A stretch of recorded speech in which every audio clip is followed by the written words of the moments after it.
Welcome to the Rules of the Checkride, Part 5, Pilot and Command Issues during check rides. Please, if you haven't watched the introduction, the psychology of the pilot's check ride, or the rules of the check ride, Part 1 to 4, please exit now and watch them first. These videos follow a sequence and viewed otherwise will lessen its effects and may confuse you. Who is the pilot in command the day of the check ride? According to FAR 6147, the examiner is not the pilot in command of the aircraft during any practical test unless the examiner agrees otherwise. So that leaves you as the head of the front office or pilot in command when applying for any certificate or rating. How can I be pilot in command if I don't have a pilot certificate? I know this is a little bit confusing, but once you know another little secret, you'll have a good understanding of this pilot in command things during check ride. Let's look at this excerpt according to FAA Part 6131, which covers type ratings requirements, additional training, and authorization requirements.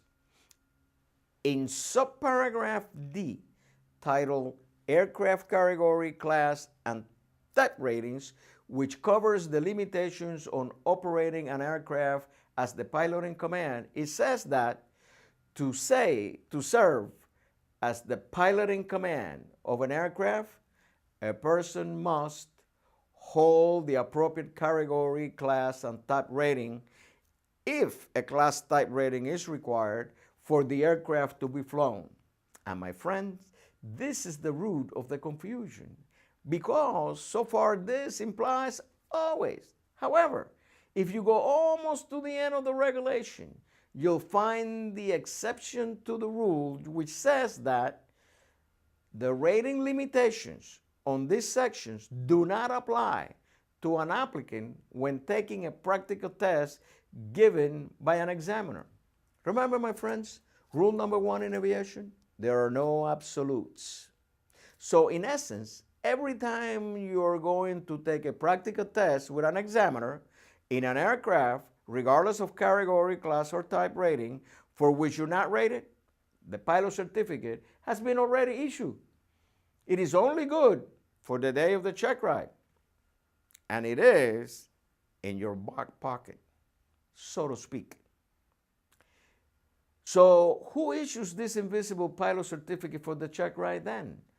Well, here is another little secret. The flight instructor is the one who bestows the privileges and responsibilities of the pilot certificate for the check ride via the endorsements found on the 8710-1, the pilot logbook, and, if required, the student pilot certificate. This is the way the CFI tells the FAA that all the required aeronautical knowledge and experience has been met, and that you are the best pilot in the world, no other than Sky King or Sky Queen themselves. The FAA believes the CFI and allows you to act as pilot in command.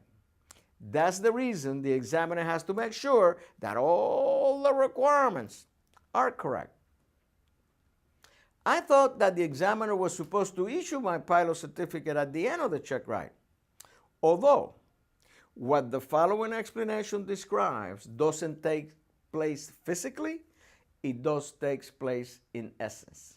While the examiner issues the physical certificate, in practice, what the examiner does at the end of the check ride is to extend your pilot certificate if you meet the acceptable practical test standards, or suspend it if you don't meet the standards. It is extremely important that you believe that you are a full-fledged rated pilot for the certificate or rating sought.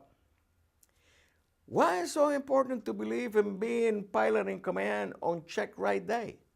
Well, the first reason is that you cannot go on a practical test thinking that you're a student pilot, and that if everything goes well, the examiner may issue the pilot certificate. is a mind thing. Instead, your mindset should be, I'm already a pilot. My certificate has already been issued. It is in my back pocket, and I'm not letting the examiner take it away from me. That's how you need to think. The second reason is the examiner does not want to see a student.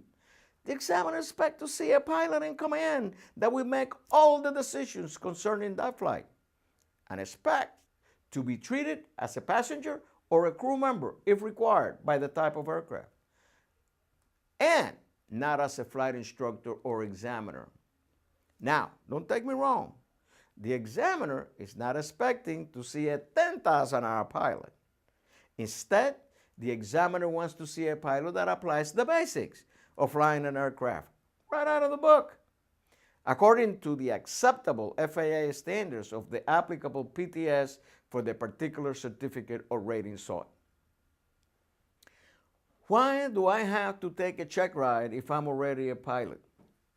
You know, that's even a better question. Well, there are two main reasons why you have to take a check ride. First one, that although the FAA trusts the CFI's judgment, it wants to make sure that the CFI did not forget to teach you anything. Secondly, if you remember when you did your first solo, you did not have to demonstrate to an examiner that you could fly. The CFI just told you, go fly solo, right?